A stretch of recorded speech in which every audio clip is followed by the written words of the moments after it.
Praise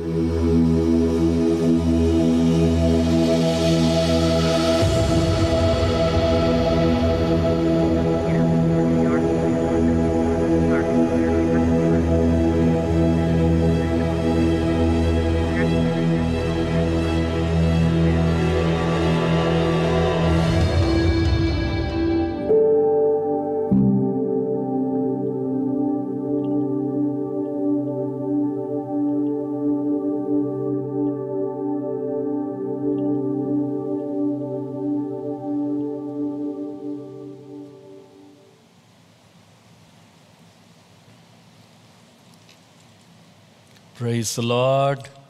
Hallelujah. Praise the Lord. கர்த்தர் நல்லவர், அவருடைய கிருபை பெரியது.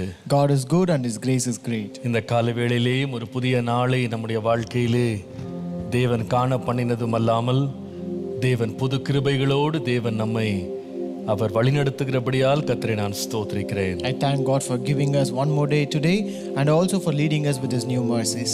இந்த காலையிலேயும் தேவன் தம்முடைய வார்த்தையை கொண்டு நம்மோடு இடைபடும்படி நாம் தேவ பிரசன்னத்திலே நாம் நம்மை தாழ்த்தி கர்த்தரை நோக்கி பார்ப்போம். Let us humble ourselves in the presence of God and look unto the face of the Lord for the Lord to meet and speak with us. நன்றி ஆண்டவரே, நன்றி ஆண்டவரே, நன்றி ஆண்டவரே, நன்றி ஆண்டவரே. அன்புள்ள நேசரேசு எனக்கெல்லாம் அவரே, 10,000 பேர்களில் சிறந்தவர். அவர் பள்ளத்தாக்கின் லீலி எனதெல்லாம் அவரே, என் ஆத்துமாவின் பிராணநாயகர். துக்கத்தில் என் ஆறுதல், துன்பத்தில் எனதின்பம், என் கவலைகள் எல்லாம் தாங்குவார். அவர் பள்ளத்தாக்கின் லீலி, அவர் காலை விடிவெள்ளி, 10,000 பேர்களில் சிறந்தவர். துக்கத்தில் என் ஆறுதல், துன்பத்தில் எனதின்பம், என் கவலைகள் எல்லாம் தாங்குவார். அவர் பள்ளத்தாக்கின் லீலி, அவர் காலை விடிவெள்ளி, 10,000 பேர்களில் சிறந்தவர்.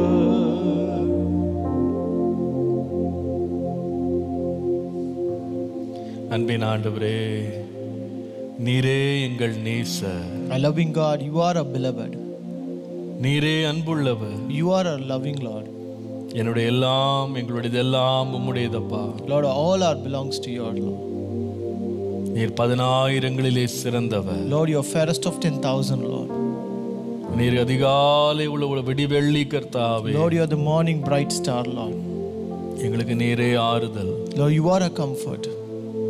உம்முடைய இன்ப பிரசன்னத்திற்காக நன்றி செலுத்துகிறோம். Lord, we thank you for your sweet presence, Lord.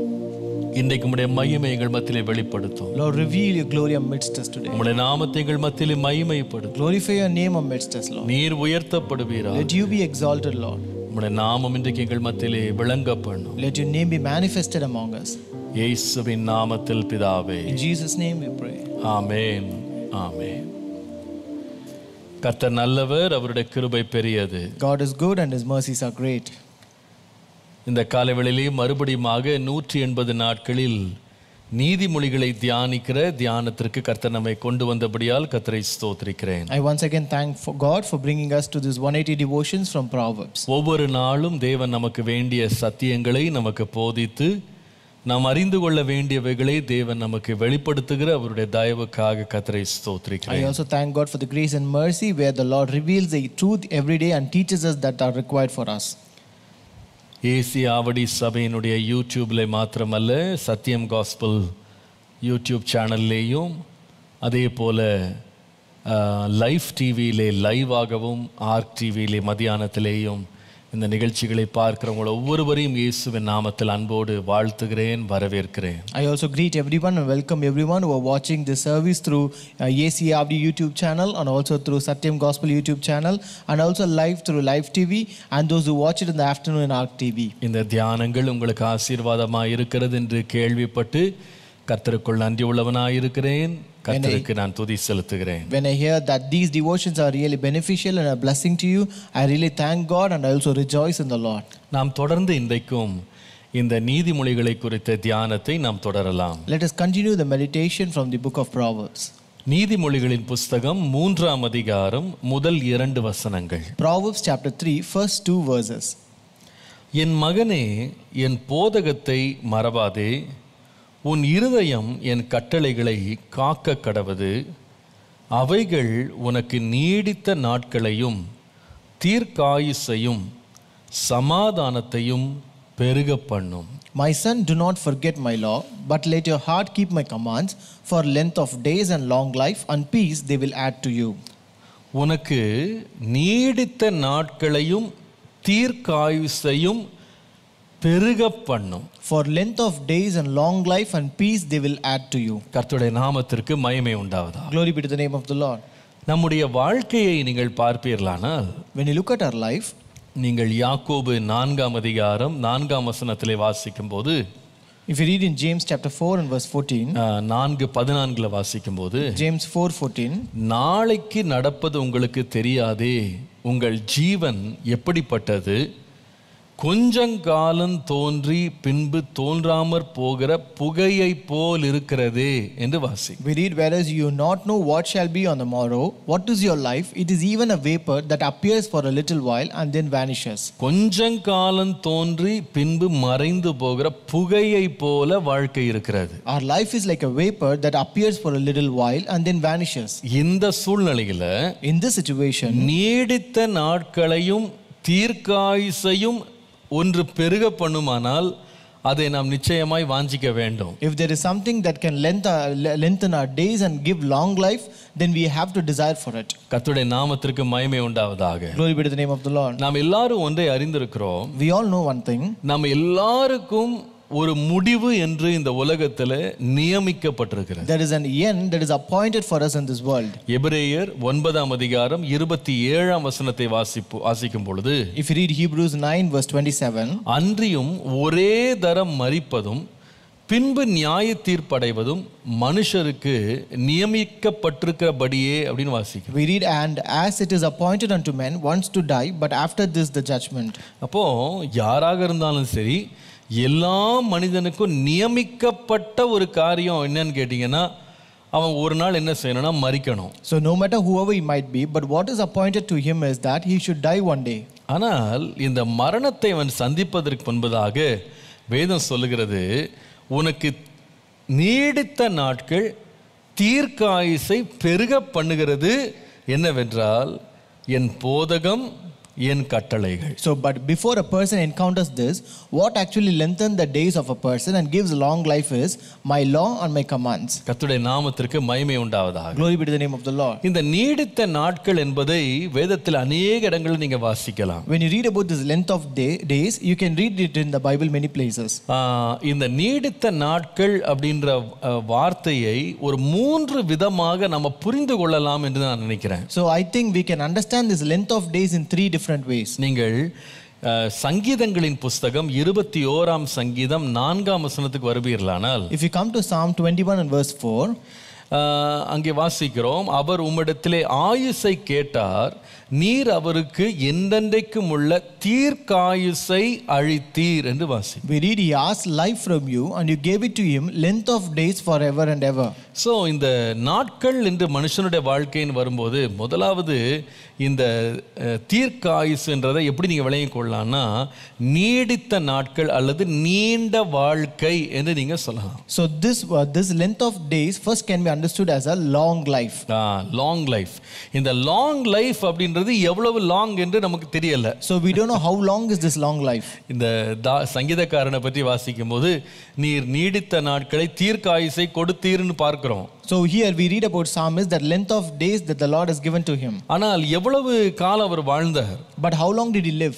1 நாளாகமம் 29:28 வாசிப்பீர்களானால், If you read 1 Chronicles 29:28, அங்கே வாசிக்கிறோம், அவன் தீர்க்காயுசும் ஐஸ்வர்யமும் மகிமையும் உள்ளவனாய் நல்ல முதிர் வயதிலே மரணம் அடைந்தான் என்று சொல்லி வாசிக்கிறோம். here we read, so he died in a good old age, full of days and riches and honor.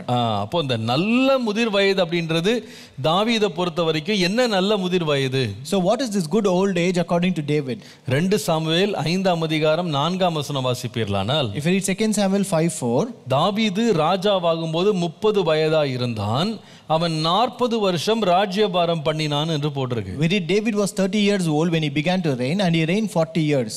அப்போ அவருக்கு நல்ல தீர்க்காயுசு அப்படின்றது என்னன்னா 70 வயது. So according to him, good old age was 70 years. கர்த்தருடைய நாமத்துக்கு மகிமை உண்டாவதாக. Glory be to the name of the Lord. நீங்கள் ஆனால் வேதத்துல ஆரம்பத்துல இருந்து படிப்பீர்களானால் மனுஷனுடைய வயசு வந்து 70ஆக இல்ல. But when you read from the beginning of the Bible, man's age was not 70 years. தாவீதின் காலம் வரும்போதே வந்து 70 வயதுன்றது தீர்க்காயுசாக பார்க்கப்பட்டது. But when even at the time of David, 70 years is considered to be a good old age. ஆனால் நீங்கள் பழைய ஏற்பாட்டை வாசிக்கும் போது 900 ஆண்டுகள் எல்லாம் கடந்து வாழ்ந்தவர்களை படிக்கிறோம். But when you read the Old Testament, you can read people who lived beyond 900 years. ஆனால் ஆண்டவர் இந்த 900 ஆண்டுகளை எல்லாம் ஆண்டவர் வந்து குறைத்து ஆதியாகமம் 6:3 வாசிக்கும் போது, but the Lord actually reduced this 900 years, and when you come to Genesis chapter 6 and verse 3, அப்பொழுது கர்த்தர், என் ஆவி என்றைக்கும் மனுஷனோடே போராடுவதில்லை, அவன் மாம்சந்தானே, அவன் இருக்க போகிற நாட்கள் 120 வருஷம் என்று சொன்னார். The Lord said, my spirit will not contend with humans forever, for they are mortal, their days will be 120 years. அதுவே நீங்க பாத்தீங்கன்னா அப்பொழுதிலிருந்து அந்த வாழ்நாள் அப்படின்றது குறைஞ்சிட்டே வர்றதை நீங்க பார்க்கலாம். And from that time onwards you can see that the long life has been reduced. ஆபிரகாமை பார்ப்பீர்களானால், when you look at Abraham, அவருடைய தகப்பன்லாம் பாத்தீங்கன்னா நீங்க ஆதியாகமம் 11:32 படிச்சீங்கன்னா, if you read in Genesis 11:32, அவருடைய தகப்பனாகிய தேராகுவை பற்றி நாம் வாசிக்கிறோம்.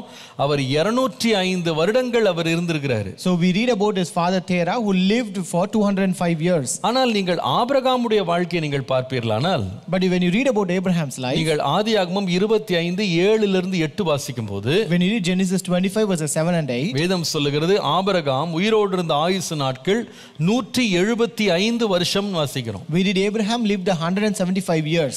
அப்போ நீங்க அப்பாவுடைய வயசை பாத்தீங்கன்னா 205. his father's age was 205. ஆனால் ஆபிரகாமுடைய வயதை பாத்தீங்கன்னா 175. but Abraham was 175 years. ஆனால் இந்த 175 வயதை ஆபிரகாமின் காலத்தில் எப்படி வேதம் எழுதுகிறது என்று சொன்னால், but how did the Bible write this 175 years in the time of Abraham? ஆதியாகமம் 25:8 பாருங்க. இப்போ read Genesis 25 and verse 8. பிற்பாடு ஆபிரகாம் நல்ல நரை வயதிலும் முதிர்ந்த பூரண ஆயுசிலும் பிராணன் போய் மரித்து தன் ஜனத்தாரோட சேர்க்கப்பட்டான்னு போட்டிருக்கு. It is written, then Abraham breathed his last and died at a good old age, an old man full of years, and he was gathered to his people. இதை தான் ஆண்டவர் வாக்கு பண்ணியிருந்தார். So this is what the Lord also promised him. நீங்கள் ஆதியாகமம் 15:15 வாசிக்கும்போது, if you read Genesis 15 and verse 15, ஆபிரகாமுக்கு ஆண்டவர் வாக்கு பண்ணுகிறார், நீ சமாதானத்தோடே உன் பிதாக்களிடத்தில் சேருவாய், நல்ல முதிர் வயதிலே அடக்கம் பண்ணப்படுவாய். The Lord promised Abraham saying, you shall go to your fathers in peace, you shall be buried at a good old age. அப்போ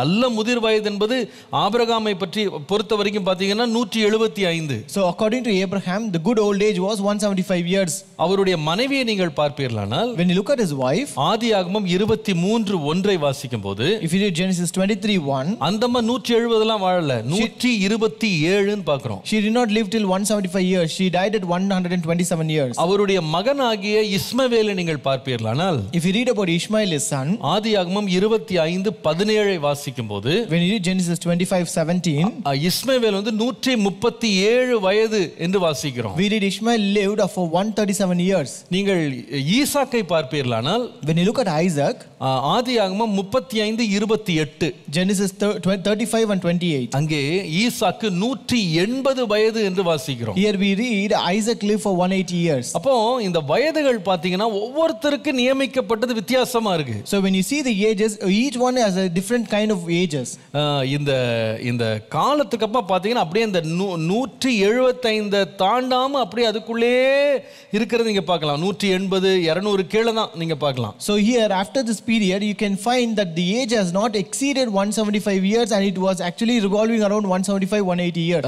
பின்பு நீங்க மோசேயின் காலம் வரும்போது மோசே ஒருத்தர் 120 வருஷம் இருந்திருக்கிறாரு. So when you come to the time of Moses lived 120 years. அதற்கு பின்பாக 100 வயதெல்லாம் தாண்டினவங்கள குறிப்பிடத்தக்க ஒருத்தர் யாருன்னு கேட்டீங்கன்னா 120 தாண்டினவங்க ஒரே ஒருத்தர் யாருன்னு கேட்டீங்கன்னா 2 நாளாகமும் 24ஆம் அதிகாரம் 15ஆம் வசனத்தை வாசிக்கும் போது, and after Moses only one person who is recorded as having lived past 120 years, where we read in 2 Chronicles 24:15, யோய்தா தீர்க்காயுசு உள்ளவனாய் முதிர் வயதிலே மரித்தான், அவன் மரணமடைந்த போது 130 வயதா இருந்தான்னு பார்க்கிறோம். We read, but Jehoiada grew old and full of days and died. He was 130 years old at his death. அப்போ தீர்க்காயுசு அப்படின்றது ஒவ்வொருத்தருக்கும் ஒவ்வொரு வயசு தீர்க்காயுசு. So long life, when you say long life, each one has their long life of their own. தாவீதுக்கு 70 தான். For David it was 70 years. அவனுடைய சந்ததியில வந்த யோய்தாவுக்கு 130. But Jehoiada who came in his generation, it was 130 years. Almost double, கிட்டத்தட்ட 2 மடங்கு. It was almost double times. ஆபிரகாமுக்கு 175. Unto Abraham it was 175 years. அவருடைய மகனாகி ஈசாக்குக்கு 180. And unto Isaac it was 180 years. அவங்க மனைவிக்கு 127. And to his wife it was 127 years. இவர்கள் எல்லாருக்குமே நீங்க பாத்தீங்கன்னா வேதம் சொல்லுகிற வார்த்தை தீர்க்காயுசு. But when you read, for each person it says it is good old age. அதாவது லாங் லைஃப், ஒரு நீடித்த நாட்கள்னு பார்க்கிறோம். We read that it is a long life to them. அப்ப ஒண்ணு நம்ம விளங்கிக் கொள்ளணும். So you have to understand, நம்முடைய வாழ்க்கையில தீர்க்காயுசு என்று சொல்ற எண்ணை இந்த எண்ணிக்கையை நியமிக்கிறவர் கர்த்தர் தான். So it is God who appoints or determines the number as long life for us. நமக்கு நம்பரை நியமிக்கிற சக்தி ஆண்டவர் நமக்கு கொடுக்கல. God has not given the power to appoint a number for us. யாருக்கு எத்தனை ஆண்டுகளை நியமிக்க வேண்டும் என்பது தேவன் தீர்மானிக்கிறார். It is God who decides how many years a person should live. உதாரணமாக இந்த ஏனோக்கையும் எலியாவை நீங்க எடுத்துக்கொள்வீர்களானால், for example when you consider Enoch and Elijah, அப்போ அவங்க மரிக்காமலே அவங்களுடைய வாழ்க்கை இந்த உலகத்திலிருந்து எடுக்கப்பட்டதுன்னு பார்க்கிறோம். we read that they did not die but they were taken up to heaven. அதனால அவங்க ஆவிக்குரியவர்கள் அல்லன்னு சொல்லிட முடியாது. So it doesn't mean that they are not spiritual.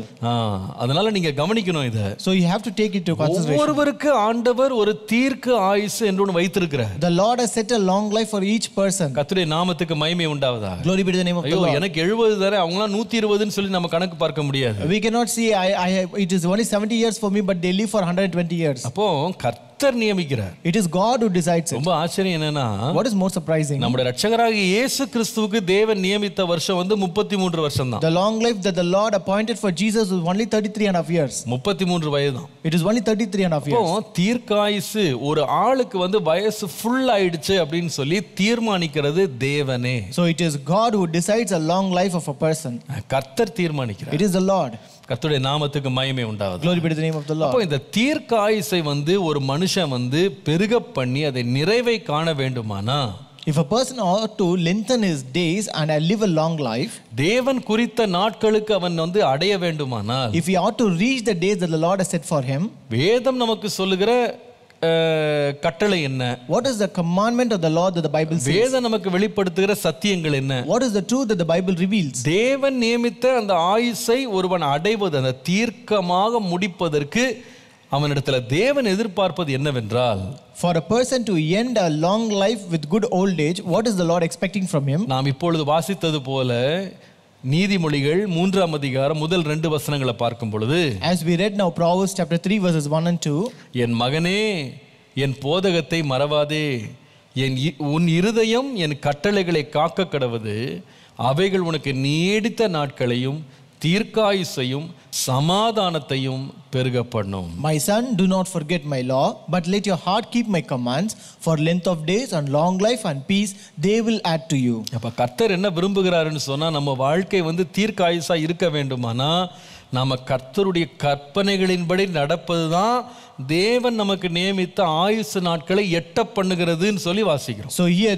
what the Lord desires is it for us to reach the long life which the Lord has set, then we have to keep and follow the law of the Lord. நீங்கள் உபாகமத்தின் புத்தகம் 5ஆம் அதிகாரம் 33ஆம் வசனத்தை வாசிக்கும் போது, if you read Deuteronomy chapter 5 verse 33, நீங்கள் அதிலே நீங்கள் சுதந்தரிக்கும் தேசத்திலே பிழைத்து சுகித்து நீடித்திருக்கும்படி உங்கள் தேவனாகிய கர்த்தர் உங்களுக்கு விதித்த வழிகள் எல்லாவற்றிலேயும் நடக்க கடவீர்கள்னு போட்டிருக்கு. We read, you shall walk in all the way that the Lord your God has commanded you, so that you may live and that it may go well with you, and that you may live long in the land that you shall possess. நீடித்திருக்கணும்னா கர்த்தருடைய கற்பனைகளின்படி நடக்க வேண்டும் என்பது வேதம் நமக்கு எதிர்பார்க்கிற ஒரு சத்தியம். So the most expected truth of the Bible is that for living a long life we have to follow and walk in the way of the Lord. அதுல ஒரு கற்பனை தான் நீங்கள் எபேசியர் 6ஆம் அதிகாரம் முதல் 4 வசனங்களை வாசிக்கும்போது, that is what one among the commandment is what we read in Ephesians chapter 6 1-4. பிள்ளைகளே உங்கள் பெற்றோருக்கு கர்த்தருக்குள் கீழ்ப்படியுங்கள், இது நியாயம். Children, obey your parents in the Lord, for this is right. உனக்கு நன்மை உண்டாயிருப்பதற்கும் பூமியிலே உன் வாழ்நாள் நீடித்திருப்பதற்கும் உன் தகப்பனையும் உன் தாயையும் கனம் பண்ணுவாயாக என்பதே வாக்குத்தத்தம் உள்ள முதலாம் கற்பனையா இருக்கிறதுன்னு பார்க்கிறோம். We read, honor your father and mother. This is the first commandment with a promise that it may go well with you and that you may live long in the land. இது ரொம்ப ஆச்சரியமா இருக்கு. It is really surprising. ஏனென்றால் இந்த கற்பனை என்பது பழைய ஏற்பாட்டுக்கு மாத்திரம் பொருந்தினதல்ல, புதிய ஏற்பாட்டுக்கும் பொருந்தினது அப்படின்றதை இங்க வாசிக்கிறோம். So here we read this commandment is not only to the Old Testament but it also applicable to the New Testament as well. அவர் சொல்லுகிறாரு, இந்த ஆசீர்வாதம் நீடித்த நாட்கள் அப்படின்ற ஆசீர்வாதம் உனக்கு வேண்டுமானா நீ பழைய ஏற்பாட்டுல கொடுக்கப்பட்ட 10 கற்பனைகள்ல ஒன்றாகிய உன் தகப்பனையும் தாயையும் கனம் பண்ணுவாயாக அப்படின்றதை நீ நிறைவேற்றணும். So here he says if you want a long life then you are supposed to fulfill the commandment that is given in the Old Testament, which is one among them, which says honor your father and mother. நிறைய பேர் இத அறியாம என்ன சொல்றாங்க, அந்த 10 கற்பனைலாம் இப்ப கிடையாது, எல்லாம் ஒளிஞ்சிருச்சுன்றாங்க. So many people unaware, they say we don't have it, no, we no more have 10 commandments, it is almost vanished. Pavul தான் எழுதுறாரு, but here Paul writes, நீ நீடித்த ஆயுசோடு இருக்கணும்னா இந்த கற்பனை நீ நிறைவேற்று. if you want to live a long life you have to fulfill this commandment. ஆண்டவர் சாலமோனுக்கு கூட வெளிப்படும்போது ஆண்டவர் சொன்ன காரியம் என்னவென்றால், so even when the Lord appeared to Solomon, what was the thing that the Lord said? 1 ராஜாக்கள் 3ஆம் அதிகாரம் 14ஆம் வசனத்தை வாசிக்கும்போது, if you read 1 Kings chapter 3 and verse 14, உன் தகப்பனாகிய தாவீது நடந்தது போல நீயும் என் கட்டளைகளையும் என் நியமங்களையும் கைக்கொண்டு என் வழிகளில் நடப்பாயாகில் உன் நாட்களை நீடித்திருக்க பண்ணுவேன் என்று ஆண்டவர் சொன்னார். The Lord said, and if you will walk in my ways, keeping my statutes and my commandment as your father David walked, then I will lengthen your days. அப்போ நம்ம வாழ்க்கை நீடித்திருக்க வேண்டுமானால், தீர்க்க ஆயுசை பெற வேண்டுமானால், so if you want to have a lengthen of your days and a long life, நான் சொல்லுவேன் கர்த்தருடைய வேதம் நமக்கு சொல்லுகிற முதலாவது காரியம் என்னன்னா, அவருடைய கற்பனைகள், அவருடைய போதனைகள், அவருடைய நியமனங்கள், அவருடைய பிரமாணங்களை நாம் கைக்கொண்டு நடப்பது தேவன் நமக்கு வைத்திருக்கிற தீர்க்காயுசுக்கு நேராய் நம்மை நடத்துகிறது. The first thing that the Bible says is that to follow his commandments, his laws, his ordinances in all his statutes, that will lead us to a long life. இரண்டாவது நான் சொல்லுவேன், second I would tell you, இந்த தீர்க்காயுசை ஒருவன் நீடித்த நாட்களை பெற வேண்டுமானா வேதம் சொல்லுகிற இன்னொரு காரியம், the second thing that the Bible says to receive this long life, நீங்கள் சங்கீதம் 91ஆம் சங்கீதம் 14 முதல் 16ஆம் வசனத்தை நீங்கள் வாசிப்பீர்களானால், if you read Psalm 91 verses 14 to 16, அவன் என்னிடத்தில் வாஞ்சையா இருக்கிறபடியால் அவனை விடுவிப்பேன், என் நாமத்தை அவன் அறிந்திருக்கிறபடியால் அவனை உயர்ந்த அடைக்கலத்திலே வைப்பேன், அவன் என்னை நோக்கி கூப்பிடுவான், நான் அவனுக்கு மறு உத்தரவு அருளி செய்வேன், ஆபத்திலே நான் அவனோடு இருந்து அவனை தப்புவித்து அவனை கனப்படுத்துவேன், நீடித்த நாட்களால் அவனை திருப்தியாக்கி என் ரட்சிப்பை அவனுக்கு காண்பிப்பேன். Because he has set his love upon me, therefore I will deliver him. I will set him on high, because he has known my name. He shall call upon me, and I will answer him. I will be with him in trouble. I will deliver him and honor him. With long life I will satisfy him and show him my salvation. அப்ப நல்லா கவனிக்கணும். So we have to நீடித்த நாட்களுக்கு முதலாவது தேவனுடைய கற்பனைகளை ஒருவன் கைக்கொள்ளணும். So to have a long life, first a person should follow the law of the Lord. இரண்டாவது ஆண்டவர் நமக்கு கொடுக்கிற ஆலோசனை என்ன? What is the second counsel that the Lord gives? நீடித்த நாட்களால் கர்த்தர் நம்மை திருப்தியாக்க வேண்டுமானால் தேவன் மேல் வாஞ்சை உள்ளவர்களாக, தேவன் மேல் அன்புள்ளவர்களாக இருக்க வேண்டும். So if the Lord ought to satisfy with long life, then we should have love for the Lord. ஆண்டவர் தம்மேல் நம்முடைய பிரியம் எப்பொழுது இருக்க வேண்டும் என்று விரும்புகிறவர். The Lord desired that we should have our love always for the Lord. ஆனால் பிசாசானவன் எப்பொழுதுமே நம்முடைய கண்களை உலகத்தின் மேல் பிரியம் வைக்க தான் திருப்புவான். But the devil will always turn or shift our focus only towards his worldly things. அப்போ நாம தீர்மானம் பண்ணணும். So we have to decide it. நான் நீடித்த ஆயுசோடு கர்த்தர் எனக்கு நியமித்த வாழ்நாட்களை நான் பூரண வயதாய் நான் முடிக்க வேண்டுமானால் என்னுடைய இருதயம் தேவனுடைய அன்பினால் நான் நிறைந்திருக்க வேண்டும். If I ought to live a long life and finish my life according to the time set by the Lord, then I should have my heart should be filled with the love of God. தேவனை நேசிக்கிற நேசம் என்பது கற்பனையிலே பிரதான கற்பனை என்று இயேசு சொன்னார். Jesus said loving the Lord is the first and primary commandment. நான் சொல்லுவேன், இந்த கற்பனையை ஒருவன் கைக்கொள்ளும் பொழுது கர்த்தர் அவனுக்கு நீடித்த நாட்கள் என்கிற ஆசீர்வாதத்தை அவனுக்கு தருகிறார். Actually, when a person follows this, the Lord gives him a long life. கர்த்தருடைய நாமத்துக்கு மகிமை உண்டாவதாக. Glory be to the name of the Lord. இந்த நீடித்த நாட்களுக்கு இன்னும் ஒரே ஒரு காரியத்தை நான் சொல்லிட்டு நான் கடந்து போறேன். So I will tell you one more thing for this long life and move on. நீங்கள் நீதிமொழிகள் 10ஆம் அதிகாரம் 27ஆம் வசனத்தை வாசிப்பீர்களானால், If you read Proverbs 10:27, கர்த்தருக்கு பயப்படுதல் ஆயுசு நாட்களை பெருக பண்ணும், துன்மார்க்கருடைய வருஷங்களோ குறுகி போகும் என்று வாசிக்கிறோம். we read the fear of the Lord adds length to life, but the years of the wicked are cut short. அப்போ கர்த்தர் நம்முடைய ஆயுசு நாட்களை பெருக பண்றதுக்கு மூன்றாவது தேவனுக்கு பயப்படுகிற பயம் தேவன் எதிர்பார்க்கிறார். So the third one, for us to have a long life, the Lord expects fear of the Lord. கர்த்தருக்கு பயப்படுகிற பயம் நம்மை தீமையை விட்டு விலக பண்ணுகிறது. The fear of the Lord will keep us from evil. இன்னொரு விதமாய் சொன்னால், In other words, கர்த்தருக்கு பயந்து அவருடைய வழிகளில் நடந்து தீமையை வெறுத்து வாழும்போது கர்த்தர் நம்முடைய ஆயுசு நாட்களை பெருக பண்ணுகிறார். when we fear the Lord and walk in his ways and hate evil, the Lord will lengthen our days. மூன்று காரியங்கள் சொல்லப்பட்டிருக்கு. There are three things said here. கர்த்தருடைய பிரமாணங்களை கைக்கொள்ளும் போது, when we keep and follow the law of the Lord, இரண்டாவது தேவனை மனதார நேசித்து விரும்பி வாஞ்சிக்கும் பொழுது, when we love and desire for the Lord, மூன்றாவது கர்த்தருக்கு பயந்து அவருடைய வழிகளில் நடக்கும்போது, and next when we fear the Lord and walk in his ways. கர்த்தருடைய நாமத்துக்கு மகிமை உண்டாவதாக. Glory be to the name of the Lord. இந்த புகையை போன்ற வாழ்க்கையில நீடித்த ஆயுசோடு வாழ கர்த்தர் நமக்கு ஒரு திட்டம் வைத்திருக்கிறார். The Lord has set a plan that we may live a long life in this world, in this life which is like a vapor. ஒவ்வொரு மனிதனுக்கும் ஒரு குறிப்பிட்ட நீடித்த ஆயுசு அப்படின்றத கர்த்தர் வைத்திருக்கிறார். There's an appointed long life for every person set by God. அதாவது ஒரு ரன்னிங் ரேஸ்க்கு நீங்க போனீங்கன்னா, If you go to a running race, அங்க 200 மீட்டர் ஓடுறவங்களும் இருக்காங்க, 100 மீட்டர் ஓடுறவங்களும் இருக்காங்க, 1000 மீட்டர் ஓடுறவங்க இருக்காங்க, மேரத்தான்ல ஓடுறவங்களும் இருக்காங்க. so there are players who run in 200 meters, 100 meters, 1000 meters, and also players who run in marathon. ஆனா எல்லாமே போட்டி தான், எல்லாத்துக்குமே பரிசு உண்டு. But everything is a competition and there's a reward for every prize. எல்லாருக்கும் ஒரு குறிப்பிட்ட ஓட்டம் இருக்கு. So everyone have their own race. அதே போலதான் Similarly, கர்த்தரும் நம்ம ஒவ்வொருத்தருக்கும் ஒரு ஆயுசை வச்சிருக்கிறார். the Lord has set a life for each and every person. அது 70 80 100 எதுவா இருந்தாலும் சரி, No matter it might be 70, 80 or 100. நம்முடைய நாட்களை நியமிக்கிறவர் கர்த்தர். It is God who determines and decides our age. அந்த நாட்கள் வரைக்கும் நம்ம நீடித்து வாழ்ந்து கர்த்தருடைய சித்தத்தை நிறைவேற்றணும்ன்றது தேவனுடைய பிரியம். And the Lord's delight and the desire of the Lord is that we should live until that age and fulfill the promises of God. அப்படி வாழ, அந்த விதமாய் வாழ, To live in such a way.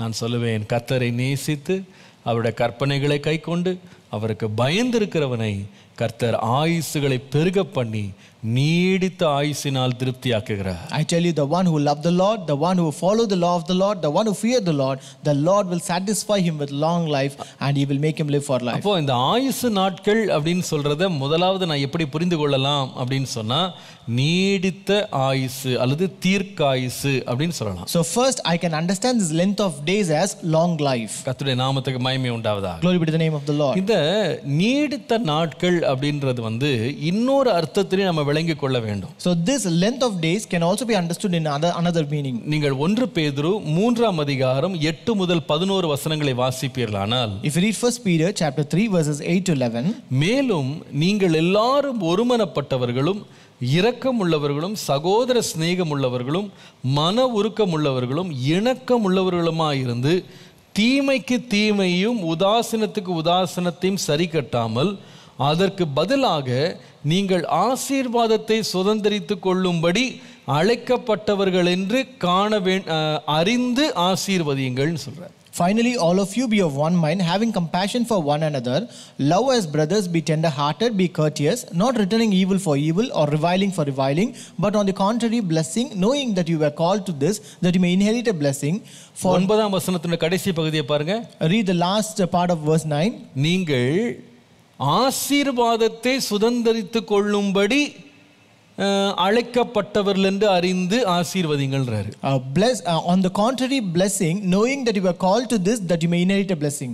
அப்போ இங்க ஒரு ஆசீர்வாதத்தை பத்தி அவர் பேசுறாரு. So here he speaks about a blessing. இந்த ஆசீர்வாதம் என்ன? What is this blessing? நீங்கள் தொடர்ந்து வாசிப்பீர்களானால் If you continue reading it, 10-11 வசனங்கள், verses 10 and 11, ஜீவனை விரும்பி நல்ல நாட்களை காண வேண்டும் என்கிறவன் பொல்லாப்புக்கு தன் நாவையும் கபடத்துக்கு தன் உதடுகளையும் விலக்கி காத்து பொல்லாப்பை விட்டு நன்மை செய்து சமாதானத்தை தேடி அதை பின்தொடர கடவன். For he who would love life and see good days, let him refrain his tongue from evil and his lips from speaking deceit. Let him turn away from evil and do good. Let him seek peace and pursue it. ரொம்ப நல்லா இருக்கு இந்த வசனம். It is very nice. இங்க நம்முடைய ஆயுசு நாட்களை பத்தி பார்க்கும்போது இங்க நீடித்த நாட்கள்னு குறிப்பிடாம நல்ல நாட்கள்னு போட்டிருக்கு. So here when we read about a lengthening of days, here it is not mentioned as long life but as good days. அப்போ நீங்க நீடித்த நாட்கள் அப்படின்ற ஆசீர்வாதத்தை நீங்க ரெண்டாவது விதமா எப்படி புரிந்து கொள்ளலாம்னா, அந்த நாட்கள் எப்படிப்பட்ட நாட்கள்னா நல்ல நாட்கள் அல்லது நல்ல வாழ்வு. So when you say length of days, the second way we can understand is that it is as a good life. நல் வாழ்வு. It is good life. அவர் சொல்லுகிறார் இது என்னன்னு சொன்னா ஒரு ஆசீர்வாதம் அப்படினு சொல்றார். He says this is a blessing.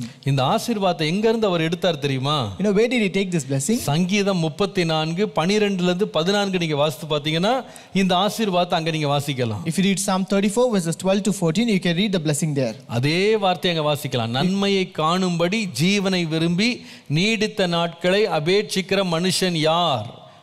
What man is he that desireth life and loveth many days, that he may see good? அடுத்த வசனம் பாருங்க.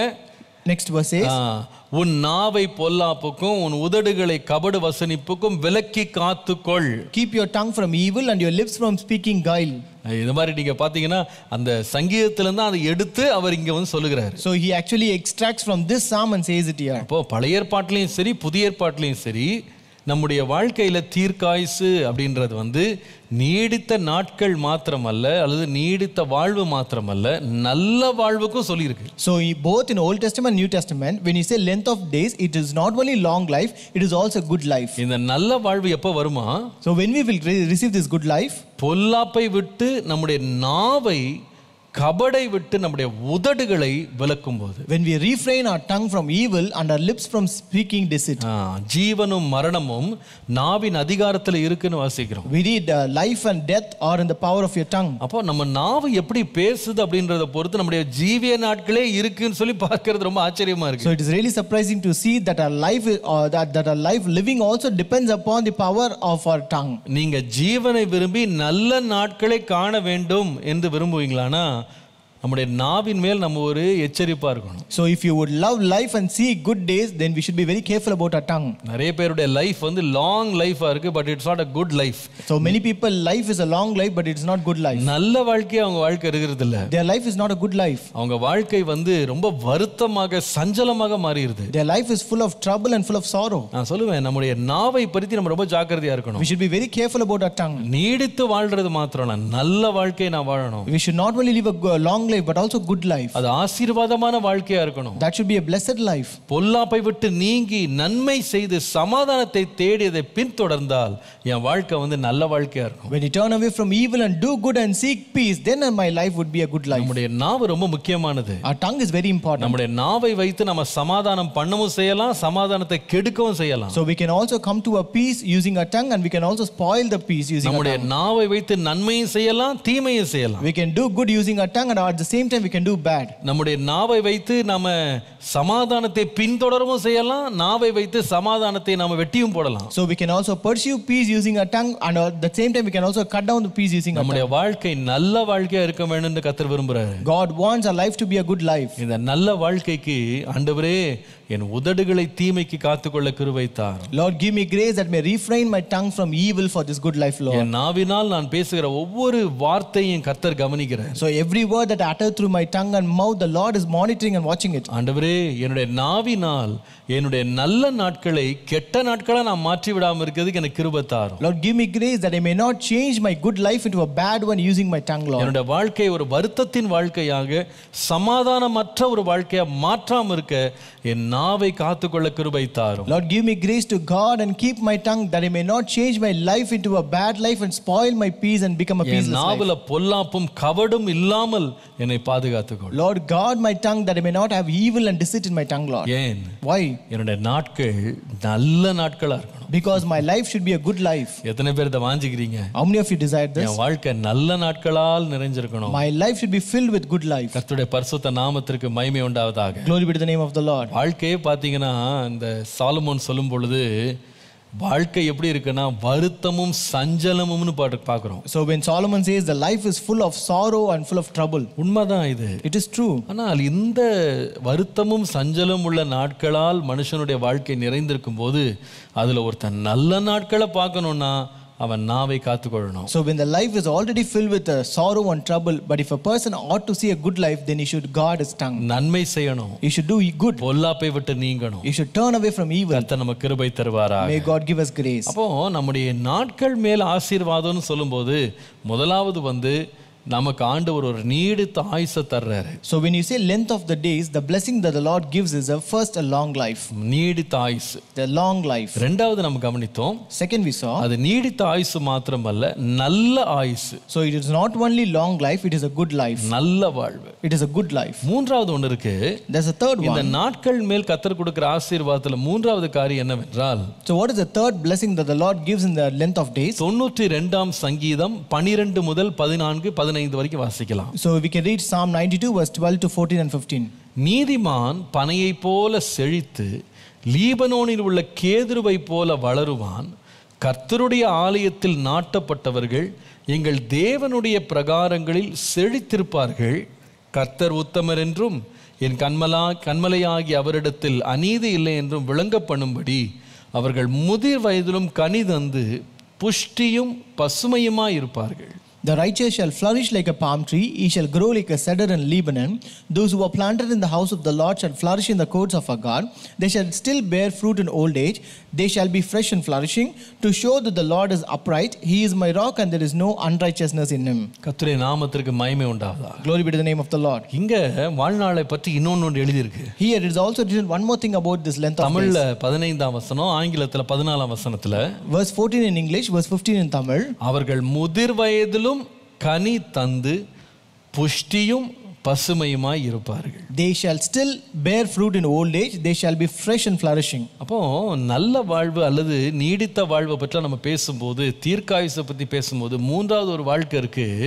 அது என்னன்னு கேட்டீங்கன்னா கனி நிறைந்த வாழ்வு. So when we say length of the days, when we speak about a long life and good life, there is one more life that is fruitful life. கர்த்தருடைய நாமத்திற்கு மகிமை உண்டாவதாக. Glory be to the name of the Lord. நீடித்த வாழ்வு, It's a long life, நல்ல வாழ்வு, good life, கனி உள்ள வாழ்வு and fruitful life. கர்த்தருடைய நாமத்துக்கு மகிமை உண்டாவதாக. Glory be to the name of the Lord. ஒரு மனுஷனுடைய வாழ்வு நீடித்ததோ அது குறைந்ததோ என்னவா இருந்தாலும் அந்த வாழ்வு பாராட்டத்தக்க ஒரு வாழ்வா இருக்கணும்னா அது பயனுள்ள வாழ்க்கையா இருக்கணும். No matter if the life of a person is long or short, if it ought to be appreciated, then it should be a fruitful life. ஒருவனுக்கு நீடித்த ஆயுசு வாழ்ந்தும் அவன் பிரயோஜனமற்றவனாய் இருப்பானால் அது நல்ல வாழ்க்கை நீங்க சொல்ல முடியாது. If a person lives a long life but if it is a useless life, then we can never say that is a good life. உதாரணமாக நீங்க பாருங்க, ஒரு வாகனம் வாங்குறீங்க.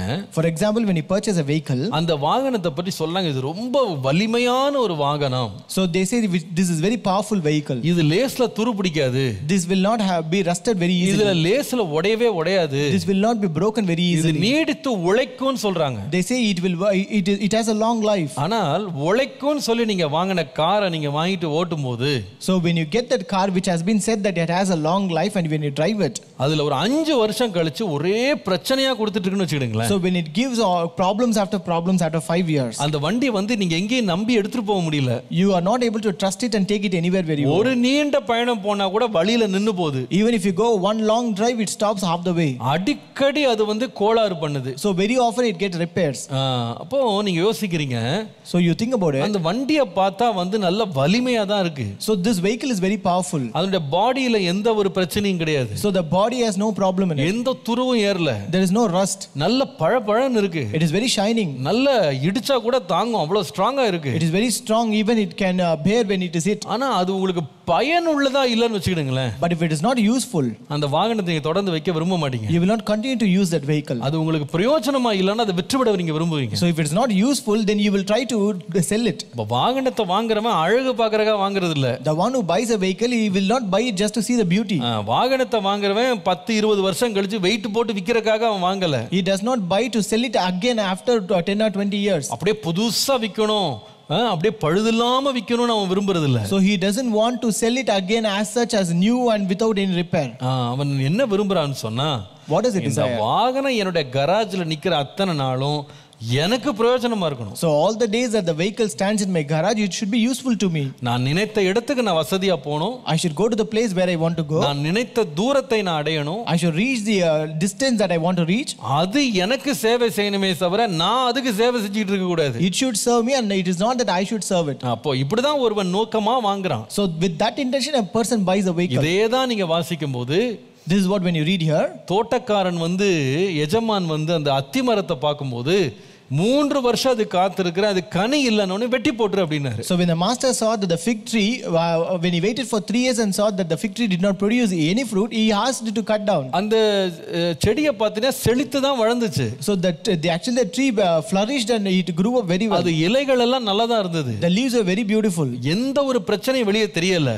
No problem was evident outside. ஆனா என்ன பிரச்சனைனா கனி மட்டும் வெளியே வரல. But the problem is it did not bear fruit. அது யாருக்கும் பிரயோஜனம் இல்ல. It was not useful to anybody. அது வந்து நிலத்தை கெடுத்து கொண்டிருக்கிறதா இருந்தது. It was actually spoiling the ground. அப்போ அந்த எஜமான் சொல்ல வெட்டி போட்டுருங்க. Therefore the master said, cut it down. யோவான் ஸ்நானகன் சொல்லும் பொழுது, When John the Baptist says, அவர் சொல்றார், கனிகொராத மரம் எல்லாம் வெட்டுண்டு அக்கினியிலே போடப்படும். he says every tree that do not bear fruit should be cut down and should be cast into fire. கர்த்தருடைய நாமத்துக்கு மகிமை உண்டாவதாக. Glory be to the name of the Lord. நம்முடைய வாழ்க்கை நீடித்த ஆயுசா இருக்கணும் நம்ம விரும்பணும். So we desire that our life should have a long life. நம்முடைய வாழ்க்கை நல்ல வாழ்க்கையா இருக்கணும் நம்ம விரும்பணும். And we should also desire that our life should be a good life. அதே வேளையில நம்முடைய வாழ்க்கை வந்து பிரயோஜனமுள்ள வாழ்க்கையா இருக்கணும் நம்ம வாஞ்சிக்கணும். At the same time we should also desire our life should be a fruitful life. பாருங்க, அதனால தான் சாலமோன் ஞானி வந்து தேவன் அவனுக்கு தரிசனமாகி உனக்கு என்ன வேண்டும் நீ கேள் நான் உனக்கு தர்றேன்னு சொல்லும் பொழுது,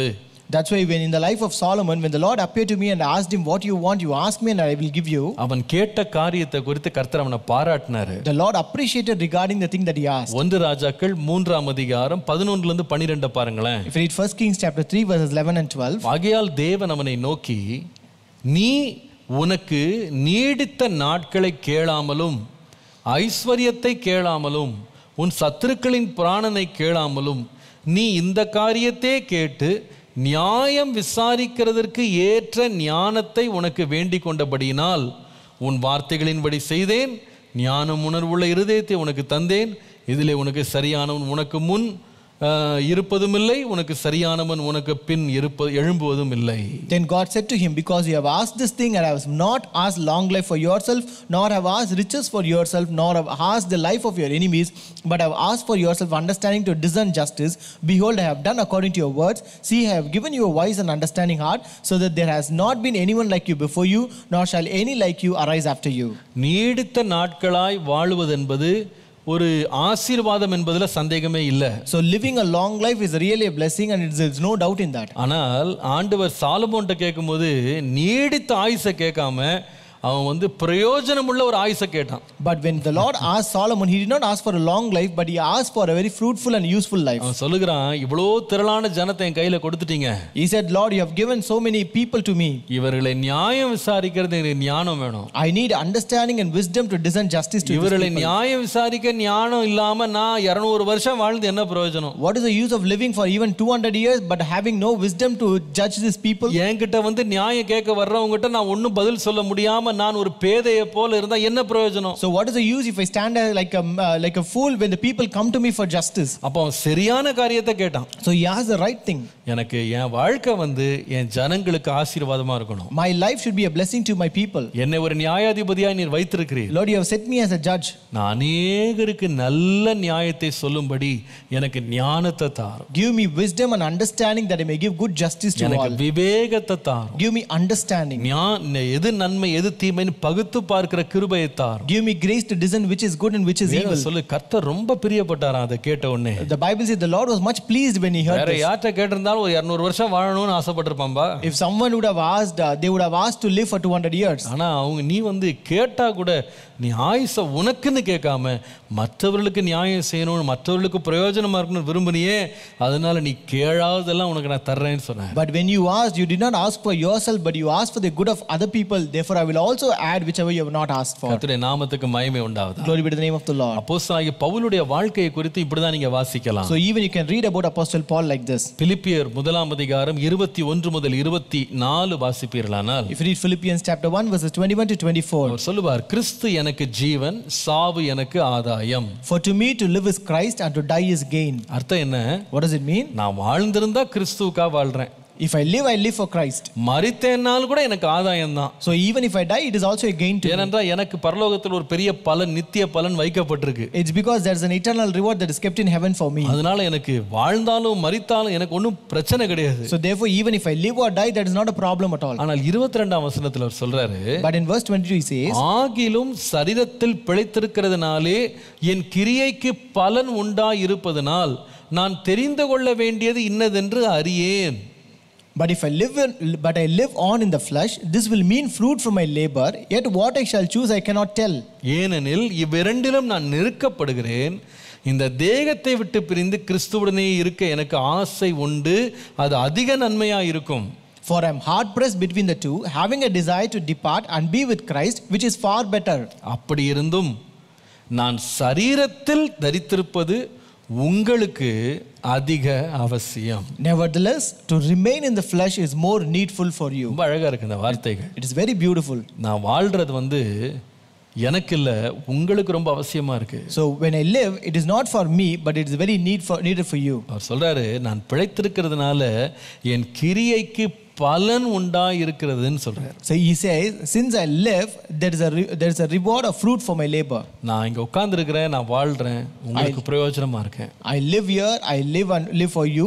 It is useful for you. அடிக்கடி நான் யோசிப்பேன், இந்த பவுலுடைய லைஃபை நான் யோசிப்பேன். I used to think about this Paul's life. நான் வாழ்றது பிரயோஜனம்ன்றாரு. He says very often that it is useful, it is profitable that I live. ஆனா அவர் இந்த பிலிப்பியர் நிருபம் கூட எழுதும்போது பாத்தீங்கன்னா, அவர் எங்க தான் வாழ்ந்தாருன்னு கேட்டீங்கன்னா, யாரும் அவரை சந்திக்க முடியாத ஒரு சிறைச்சாலையில தான் வாழ்ந்துட்டு இருந்தார். But even when he wrote this epistle to Philippians, he wrote in a place where other people could not meet him, that is in prison. அவர் வெளியே போக முடியாத ஒரு சிறைச்சாலையில அவர் அடைக்கப்பட்டிருந்த பொழுது இந்த வார்த்தை எழுதுறாரு. He wrote these words when he was imprisoned in a prison where he cannot even go out. அவரால போய் ஜனங்களை சந்திக்க முடியல. He was not able to meet the people. அவர் பிரசங்கம் பண்ண முடியல. He was not able to preach. அவர் புதிய சபைகளை ஸ்தாபிக்க முடியல. He was not able to establish new churches. அங்கும் இங்கும் அலைந்து திரிய முடியல. He was not able to move here and there. நான் யோசித்து பார்த்தேன்.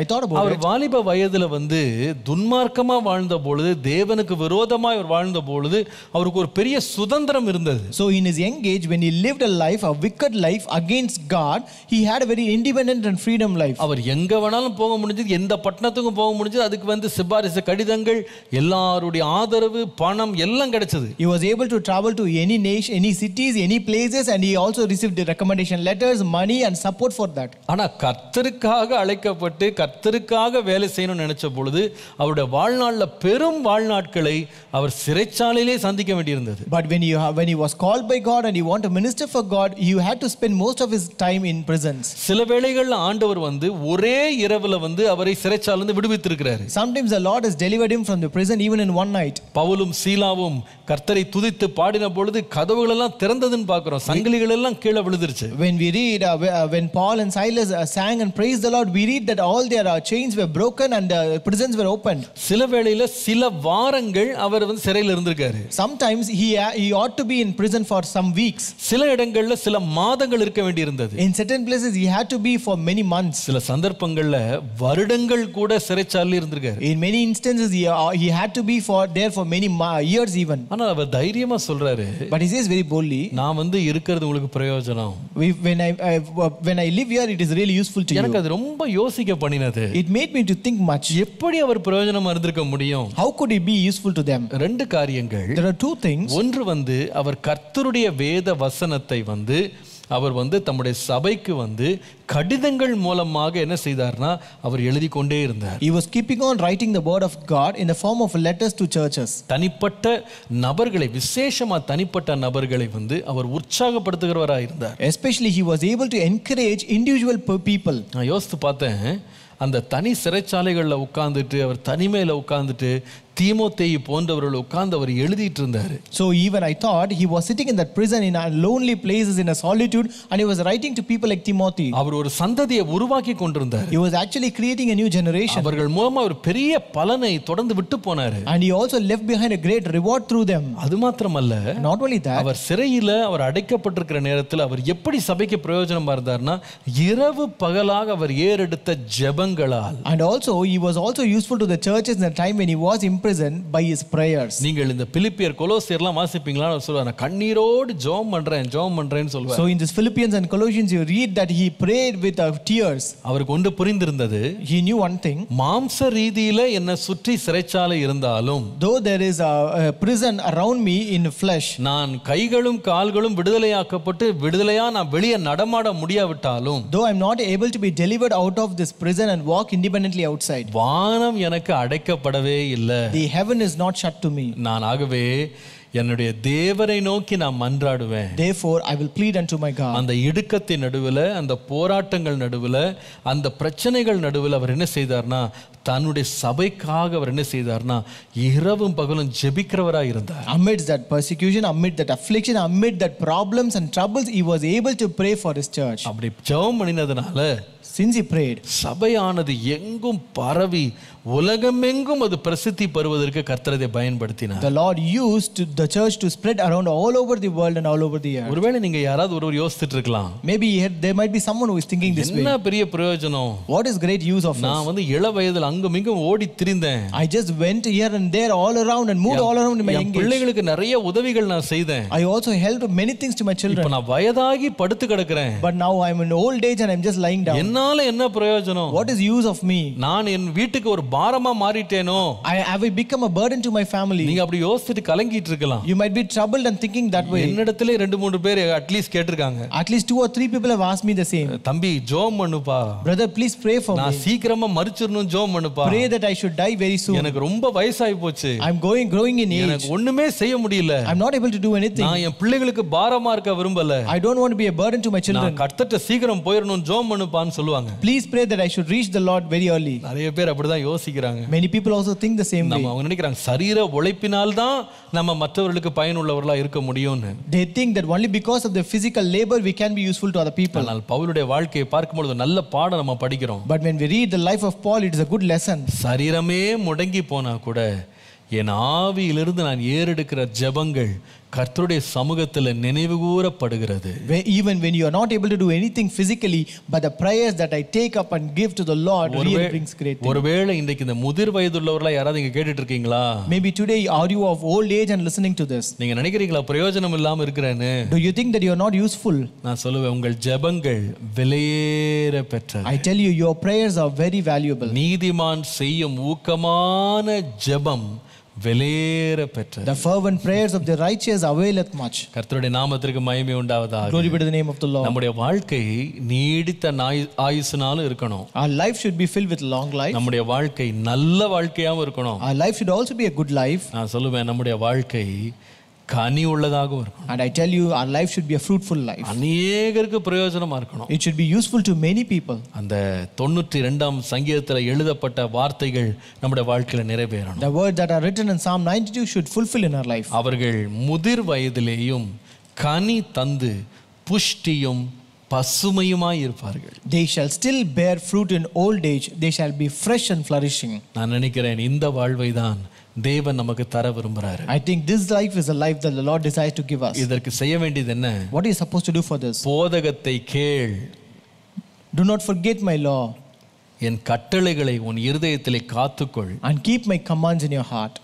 உன் தேவனாகிய கர்த்தரை உன் முழு இருதயத்தோடும் நேசி. And love your Lord with all your heart.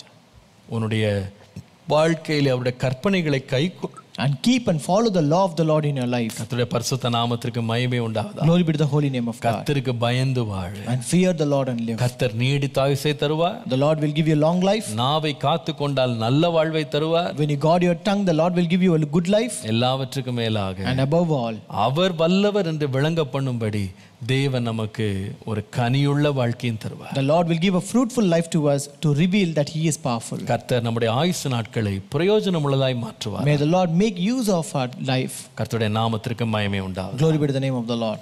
இப்பொழுதும் நாம் 180 நாட்கள்ல நம்ம வேதத்தை வாசிக்கிற முயற்சியில நம்ம ஈடுபட்டிருக்கிறோம். Even now we are involving in the 180 days Bible reading challenge. நீங்க எல்லாரும் அதுல உற்சாகமாய் பங்கெடுக்கிறதை நான் கண்டு ரொம்ப மகிழ்ச்சி அடைகிறேன். I'm really happy when you take part with great interest. நம்முடைய சபை மாத்திரமல்ல, Not only our church, எனக்கு தெரிந்ததுல நமக்கு தெரிவித்ததுல குறைந்தது 3 சபைகள் இதே 180 நாட்களை தங்களுடைய ஆலயங்களில் சபைகளில் இதை அவங்க ஆயத்தம் செய்து அவங்க இன்ட்ரடியூஸ் பண்ணி சபையாக அநேகர் நம்மை பின்தொடர்ந்து படித்து கொண்டு வருகிறார்கள். As far as I heard and as far as they informed, there are other 3 more churches who are following this 180 days Bible reading schedule in their church, also following along with us. 40 நாட்களையும் சில பேர் வந்து follow பண்றாங்க. Some people are also following 40 days Bible reading கர்த்தர் challenge. ஆரம்பித்த நற்கிரியைக்காய் கர்த்தரை I ஸ்தோத்திரிக்கிறேன். thank God for the good work that the Lord has begun. நம்ம படிக்கிறத வந்து நம்ம புரிந்து கொள்றதுக்கு, விளங்கிக் கொள்றது, கற்று தேர்றதுக்கு நாம வந்து ஒரு பைபிள் எக்ஸாம் ஒன்று வைத்திருக்கிறோம். For us to understand what we read,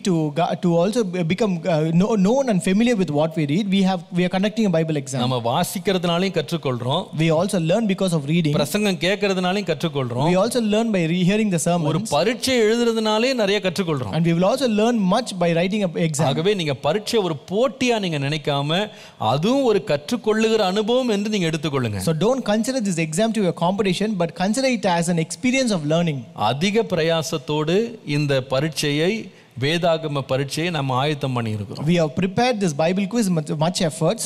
நீங்க அதை எழுதுறதுக்கு வந்து ஆன்லைன்ல மாத்திரம் தான் எழுத முடியும். You can write this only through online. ஏனென்றா இப்ப நமக்கு ஆலயங்கள் மூடப்பட்டிருக்கு. It's because the churches are closed now. நேரடியா வரக்கூடிய வாய்ப்புகள் இல்லை.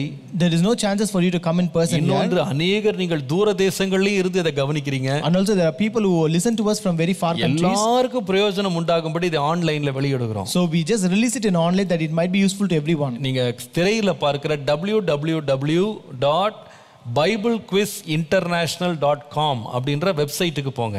So you just enter into www.biblequizinternational.com website. அங்கே இந்த பரீட்சைக்கான ரூல்ஸ் அண்ட் ரெகுலேஷன்ஸ் அதுல வந்து எழுதி இருக்கும். So there you can find the rules and regulations for this exam. அது மாத்திரமல்ல, And not only that, இந்த பரீட்சையை நாம் எப்படி செய்ய போகிறோம்னா, நாம் வந்து 3 பரீட்சைகளாக மொத்த வேதத்தை 3 பகுதிகளாக பிரித்து நம்ம கேள்விகளை கேட்க போறோம். So we going to conduct this exam in 3 phases where we have divided the Bible into 3 phases. அதாவது இப்போ நம்ம வந்து ஆகஸ்ட்ல இருந்து ஆரம்பிச்சு செப்டம்பர் மாதம் முடிவு வரைக்கும் இருக்கிற போர்ஷனை வந்து நாம வந்து இந்த வாரத்தினுடைய சனி ஞாயிறு நாட்கள்ல அந்த போர்ஷன்ல நம்ம எக்ஸாம் பார்க்க போறோம். So the scripture portion that we read from August 2nd until this week, we going to have the Bible quiz on coming Saturday and Sunday from that portion. அதே போல அக்டோபர் மாதம் நவம்பர் மாதம் வாசிக்கிற பகுதியினுடைய exam November மாதத்தின் இறுதியில நம்ம exam வைக்கிறோம். And then scripture portion that we going to read in October November, that exam we will have at the end of November. அதே போல டிசம்பர் ஜனவரி மாதம் படிக்கிற வேத பகுதியினுடைய பகுதியிலிருந்து எக்ஸாம் வந்து நம்ம ஜனவரி மாதத்தினுடைய இறுதியில பார்க்க போறோம். And also the scripture portion that we read from the month of December to January, that we will have at the end of January. இதை என்ன செய்திருக்கிறோம்னா 5 மொழிகள்ல உங்களுடைய பிரயோஜனத்துக்காக இதை நாங்க ஆயத்தம் பண்ணி இருக்கிறோம். We have prepared it in 5 languages for your use. English, Tamil, Hindi, Kannada, Telugu. So it is English, Tamil, Telugu, Kannada and Hindi. 5 மொழிகள்ல இருக்கிறது. It is in 5 languages. உங்களுக்கு எந்த மொழி நீங்க எழுத முடியுமோ அதுல எழுதலாம். So whichever language you want, you can write in that one. இந்த எல்லா பரீட்சைகளும் பாத்தீங்கன்னா நீங்க வந்து எதுவும் எழுத வேண்டியதில்லை, டைப் பண்ண வேண்டியதில்லை. அந்த ஆன்சர்ஸ் வந்து ஒவ்வொரு கொஸ்டனுக்கும் 3, 4ன்னு சொல்லி பதில்கள் இருக்கும். அது எது சரியான பதிலோ அதை டிக் பண்ணா போதும், அதை மார்க் பண்ணா போதும். So you need not write a descriptive answer for any of the questions here. You will have 3 or 4 options for each question, and you just have to select or choose the correct option. இதை வந்து நீங்க 3 லெவல்ஸ்ல எழுதலாம். So this you can write in 3 levels as well. எல்லாருமே கடினமான பரீட்சைன்னு சொல்லி ஓட வேண்டிய அவசியம் இல்லை. So everyone need not say run away saying that it's a difficult or hard level. எல்லாருமே ரொம்ப ஈஸியா இருக்கணும் அசட்டை பண்ண வேண்டியதில்லை. So no, everyone cannot despise it saying that it's very easy. ஆகவே 3 லெவல்ல பண்ணியிருக்கிறோம். We have made it in 3 levels. Beginner அப்படின்னு ஒரு லெவல் என்னன்னு கேட்டிங்கன்னா, அது வந்து நீங்க வந்து இப்பதான் வேதத்தை வாசிக்க ஆரம்பிச்சிருக்கீங்க, ரொம்ப உங்களுக்கு பழக்கம் இல்லைன்னா பிகினர்ல எழுதுங்க. So we have a beginner level where you can say that we have just started reading the Bible. I'm not so much used to Bible. You can choose that level. அதாவது ஆரம்ப நிலை நாங்க சொல்றோம். I can say that is as a beginning level. ரெண்டாவது வந்து கொஞ்சம் ஓரளவுக்கு நான் பைபிள் படிச்சிருக்கேன், நான் ஒரு முறையாவது முழுசா வாசிச்சிருக்கேன், 2 முறை வாசிச்சிருக்கேன் அப்படின்றவங்க வந்து நீங்க என்ன பண்ணலாம்னா இன்டர்மீடியேட் ட்ரை பண்ணுங்க. So if there are people who can say that I have read Bible once or twice, I know something about the Bible, you can try intermediate level. நடுநிலைன்னு சொல்றோம். That we call as intermediate. மூன்றாவது வந்து முதுநிலை. இது என்னன்னு சொன்னா ரொம்ப advanced level. இது வந்து நீங்க பைபிளை ஒரு 3-4 டைம்ஸ் 5 டைம்ஸ் வாசித்து நல்லா நீங்க பலமுறை இதை நீங்க நல்லா தேர்ச்சி எடுத்தவங்களுக்கு வந்து நீங்க அட்வான்ஸ்ட் லெவல் எழுதலாம். And the next one is the advanced level where you people who have known the Bible very well, who have read it for 4 or 5 times or many times, who know much about the Bible can choose that level. இதுல வயது வரம்பே கிடையாது. There is no age restriction in this. 90 வயது உள்ளவங்க பிகினரும் எழுதலாம், 9 வயது உள்ள பிள்ளை வந்து அட்வான்ஸ்டும் எழுதலாம். A person who is 90 years old can take up beginner level. A child who is 5 years or 10 years old can also take advanced level. வேதத்துல உங்களுக்குள்ள பழக்கத்தையும் தேர்ச்சியும் பொறுத்து நீங்க தெரிந்து கொள்ளலாம். So this level can be chosen based upon the maturity of your Bible. Pastor, இது வந்து எப்படி இருக்கும், இந்த क्वेश्चन பேப்பர் எப்படி இருக்கும் அப்படி நீங்க கேட்டுட்டு இருக்கலாம். So you might be asking how these questions would be, pastor. அதற்காக தான் ஒரு சாம்பிள் எக்ஸாம் ஒன்றை நாங்க இன்ட்ரோடியூஸ் பண்ணியிருக்கிறோம். So for that purpose we have introduced your mock or sample exam. நீங்க அந்த www.biblequizinterntional.com அப்படின்ற வெப்சைட்டுக்கு போவீங்களானா அங்க வந்து ஒரு மாக் டெஸ்ட் அல்லது சாம்பிள் டெஸ்ட்னு ஒன்னு இருக்கும். So if you enter this www.biblequizinterntional.com website, you will find a sample test or a mock test there. இந்த 5 மொழிகள்ல எந்த மொழி நீங்க சூஸ் பண்ணிட்டு அதுக்கு கீழ 3 லெவலையும் நீங்க டெஸ்ட் பண்ணி பாருங்க. So you can choose whichever language you want and then you will have 3 levels. You can choose all the levels and see. நீங்க ஆரம்ப நிலையும் ட்ரை பண்ணுங்க, நடுநிலையும் ட்ரை பண்ணுங்க, அட்வான்ஸ்டும் ட்ரை பண்ணுங்க. You try all the 3 levels. You can try beginner, you can try intermediate, you can try advanced level as well. உங்களுக்கு எது பொருத்தமான லெவலா உங்களுக்கு தெரியுதோ அந்த லெவலை செலக்ட் பண்ணி ஃபைனல் எக்ஸாம் அந்த லெவல்ல எழுதுங்க. And whichever level you feel to be convenient for you, you can choose that level in the final exam. கர்த்தருடைய நாமத்துக்கு மகிமை உண்டாவதாக. Glory be to the name of the Lord. ஆகவே நீங்க இன்றைக்கே போய் அதை அட்டெண்ட் பண்ணுங்க. Therefore you try to attend it today. 3 லெவலும் எழுதுங்க. You try to attend all the 3 levels. இப்போ பாஸ்டர் இதுக்கெல்லாம் ஏதாவது ரெஜிஸ்ட்ரேஷன் ஃபீஸ் ஏதாவது இருக்கா? So if you ask, pastor, do you have any registration fees for this? நாங்க ஆரம்பத்துல வந்து ரெஜிஸ்ட்ரேஷன் வைக்கணும்னு நினைத்தோம். Initially we thought of having a registration fees. ஏன்னா நீங்க போய் பார்த்தீங்கன்னா உங்களுக்கு தெரியும் இது எவ்வளவு செலவாயிருக்கும், இது எவ்வளவு கஷ்டப்பட்டு செஞ்சிருக்காங்கன்னு உங்களுக்கு தெரியும். Because if you enter into it that and you see, you will know how much we have spent for that, or what are the expenses that have happened for that. ஆனால் நான் யோசித்தேன் வேண்டாம் அது விட்டுருவோம் அப்படின்னு. But we thought of giving up that idea. ஒரே வீட்ல 2 பேர் 3 பேர் 5 பேர்லாம் எழுதுறீங்க. So there are 3 people, 2 people, 5 people writing in the same house. நான் ஒரு விலையை நிர்ணயித்தேன்னா உங்களுக்கு வந்து அது கஷ்டமாயிடும். So if I determine an amount, that will be very difficult for you. ஆகவே நான் என்ன செய்தேன்னா எல்லாருமே ஃப்ரீயா எழுதுறதுக்கு நான் இதை ஓபன் பண்ணிட்டேன். So I have opened up that everyone can take it free. So நீங்க வந்து வருகிற சனிக்கிழமை ஞாயிற்றுக்கிழமை நடக்கிற எக்ஸாமுக்கு நீங்க வந்து என்டர் பண்ணும்போது, so when you enter for a final exam on coming Saturday and Sunday, அதுல வந்து எடுத்த உடனே 2 ஆப்ஷன் கேட்கும். it will ask you for 2 options. I want to take this test for free. நான் இலவசமாகவே இந்த டெஸ்ட்டை நான் எழுத விரும்புறேன் அப்படின்னு முதல் ஆப்ஷன் இருக்கும். First option will be that I want to take this test for free. அடுத்த ஆப்ஷன் வந்து இந்த ஊழியத்திற்கான செலவினங்களை நான் தாங்க விரும்புகிறேன் அப்படின்னு இரண்டாவது ஆப்ஷன் இருக்கும். There will be a second option which says I want to support for the expenses of this program. நீங்க எதை செலக்ட் பண்ணாலும் ஒரே क्वेश्चन பேப்பர் தான் வரும். So whichever you select, you will have the same question paper. நீங்க யாருமே சங்கடப்பட வேண்டாம், நீங்க எல்லாரும் ஃப்ரீயா எழுதலாம். So don't hesitate, everyone can take it free. ஆனால் ஒருவேளை நீங்க இதுக்கு நீங்க சப்போர்ட் பண்ணணும்னு மனசுல தோணுச்சுன்னா அந்த செகண்ட் பட்டனை நீங்கள் கிளிக் பண்ணிங்கன்னா அது வந்து பேமெண்ட் ஆப்ஷன்ஸ்குள்ளே போகும். அது உங்களுக்கு எவ்வளோ கர்த்தர் ஏவுகிறாரோ நீங்கள் எங்கேருந்து வேணாலும் நீங்கள் அதற்கு வேண்டிய டொனேஷன்ஸை நீங்கள் கொடுக்கலாம். அது இந்த ஊழியத்துக்கு பயனுள்ளதாய் மாறிடும். So if in case you want to support for our ministry, you can choose the second option, and you will have all the payment options there. You can donate how much ever you want towards this ministry. எங்களுடைய நோக்கத்தை நீங்கள் விளங்கிக் கொள்ளணும். You have to understand our purpose. எல்லாரும் எழுதணும்னு நான் வாஞ்சிக்கிறேன். I desire that everyone should take part in this. வயது வரம்பு இல்லாமல் எல்லாருமே எழுதணும். Everyone should take part without any age restriction. நீங்க கொஞ்சம் படிச்சிருக்கீங்களோ நிறைய படிச்சிருக்கீங்களோ தயவு செய்து முயற்சி எடுத்து ஒரு முறை ட்ரை பண்றதை விடாதீங்க. So no matter whether you have studied little or more, just give a try. நீங்க தயவு செய்து அது ஒரு முயற்சி எடுக்காம விட்டுறாதீங்க நான் சொல்றேன். I tell you, don't give up without giving a try. ஆகவே நீங்க எல்லாரும் முயற்சி பண்ணுங்க. So everyone try to take it. சில பேர் வந்து இந்த குவிஸ்ல வந்து இந்த ட்ரையல் क्वेश्चंसல கூட மேட்ச் த ஃபாலோயிங் பொறுத்துக அப்படின்னு வர்றதுல வந்து 3 ஆன்சர் தான் ஃபர்ஸ்ட் கொடுத்துருக்கு. அது சரியா இல்ல, அது எப்படி ஆன்சர் பண்றதே தெரியலன்னு சொல்லி கேக்குறீங்க. So many of you also ask this mock test that you don't understand the match, how to give the answers. அது ரொம்ப சிம்பிள். அது என்னன்னு சொன்னா மொபைல்ல நீங்க ஆன்சர் பண்ணும்போது அதை நீங்க அப்படி ரைட் சைடு இப்படி ரைட்ல இருந்து லெஃப்ட்டுக்கு நீங்க அந்த ஆன்சர் பக்கத்தை அப்படி தட்டினீங்கன்னா அது ஸ்க்ரால் ஆயிடும். அப்படியே 5-6 பதில்கள் அப்படியே வந்துரும் அதுல. So when you look into your mobile, when you scroll that page from right to left, you can find all the answers seen there. ஏனா அதுல 3 தான், அதுல ஸ்கிரீன்ல சின்ன ஸ்கிரீன் ஆகாது 3 தான் தெரியும். லைட்டா அப்படி தள்ளினீங்கன்னா அடுத்த 5 4 5 6 அந்த மாதிரி ஆன்சரும் ஓபன் ஆயிடும். So since it is a small screen, you can see only 3 answers, but if you just scroll it little bit, you can find all the other 5 or 6 answers which is present. நீங்க அதை use பண்ணி நீங்க எழுதுங்க. You can make use of this and write it. எல்லாரும் பங்கெடுங்க. Everyone take part in this. ஒரு சிலர் என்கிட்ட கேட்டாங்க, a few people asked me, pastor எனக்கு இந்த மொபைல்லாம் யூஸ் பண்ண தெரியாது. Pastor, I don't know to use mobile. Exam எழுதணும் ரொம்ப ஆசையா இருக்கு. But I desire to write this exam. எங்கள மாதிரி ஆட்களுக்கு ஏதாவது உதவி செய்றீங்களான்னு கேட்டாங்க. So can you help us for people like us? நான் உங்களுக்கு தாழ்மையா சொல்றேன். I humbly tell you, 2 காரியம் செய்யலாம் நீங்க.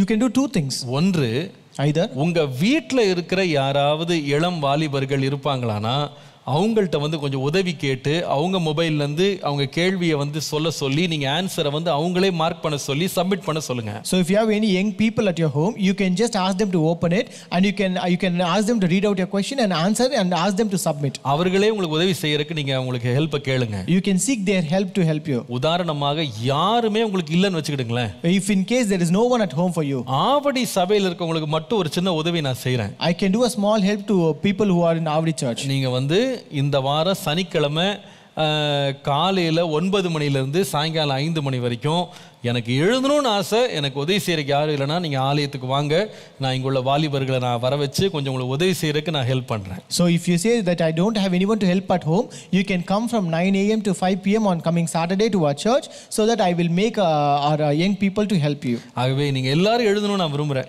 I want everyone to write this. ஞாயிற்றுக்கிழமை கூட நான் வேண்டுமானா கொஞ்சம் நேரத்தை உங்களுக்கு ஒதுக்கி தரேன். So if in case you want, I can also spare some time on Sundays. நீங்கள் வந்து எழுத வாஞ்சை உள்ளவங்க விருப்பம் உள்ளவங்க வரலாம். So if you have the desire, you can come and write it. போதுமா?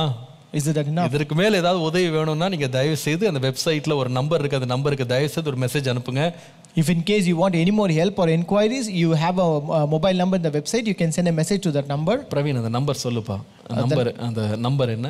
Number is 888701277774. அதாவது அந்த நீங்க அந்த 180 days Bible reading challenge கார்ட்லயே அந்த நம்பர் இருக்கிறது.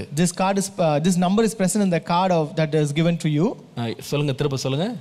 8870127774 or 93802177774. வேற ஏதாவது சந்தேகங்கள் உங்களுக்கு ஏதாவது ஒரு பிரச்சனைகள் இருக்குமானா தயவு செய்து உடனே கால் பண்ணுங்க, உங்களுக்கு நாங்க உதவி செய்றோம். If in case you have any doubts or inquiries or anything, you can call to this number and we will help you out. இதற்காக எடுக்கப்பட்ட எல்லா பிரயாசங்களுக்காக ஜெபித்துக் கொள்ளுங்கள். Kindly pray for all the efforts that is being taken for this. இந்த 5 question பேப்பரும் வந்து 5 மொழிகள்ல மொழியாக்கங்கள் நடந்து கொண்டிருக்கிறது. So all the translation in 5 languages is going on now. எல்லாம் முடித்து சொன்னபடி சனிக்கிழமை ஞாயிற்றுக்கிழமை எக்ஸாம் வந்து ஓபன் ஆகணும். So as we said, everything should be completed in time and this exam should be open on Saturday and Sunday. கர்த்தர் தாமே கிருபை அளிக்க ஜெபித்துக் கொள்ளுங்கள். Kindly pray that God may give us grace. கர்த்தரை நோக்கி நாம் விண்ணப்பங்களை ஏறெடுப்போம். Let us look unto the Lord and pray. இன்றைக்கு ஆண்டவர் நம்மோடு பேசினார். The Lord has spoken with us today. நீடித்த ஆயுசை குறித்து பேசினார். The Lord spoke about length of days. ஆம்.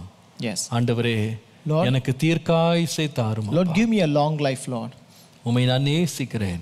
Lord, I love you, Lord. உம்முடைய கற்பனைகளுக்கு நான் செவி கொடுக்கிறேன். Lord, I give heed to your law, Lord. ஆண்டவரே உமக்கு பயந்திருக்கிறேன். Lord, I fear you, Lord. என்னுடைய நாட்களை நீடித்திருக்க பண்ணும். Lord, give me a long life. நீர் குறித்திருக்கிற நாட்களை நான் பூரணமாய் வாழ்ந்து முடிக்க கிருபை தார். Lord, give me grace that I may complete the long life that you have given for me. ஆண்டவரே Lord, நீடித்த ஆயுளை மாத்திரம் அல்ல, Lord, not only the long life. ஆண்டவரே என்னுடைய வாழ்க்கை ஆண்டவரே ஒரு நல்ல வாழ்க்கையா இருக்க கிருபை தார். Lord, give me grace that my life be a good life, Lord. ஆண்டவரே Lord, வருத்தங்களால் போராட்டங்களால் நிறைந்ததாய் அல்ல, not filled with all troubles, sorrows and struggles. நல்ல வாழ்க்கையாய் மாற்றித்தார். Lord, let it be a good life, Lord. அதற்கு நான் நன்மை செய்ய, Lord, for that I may do good.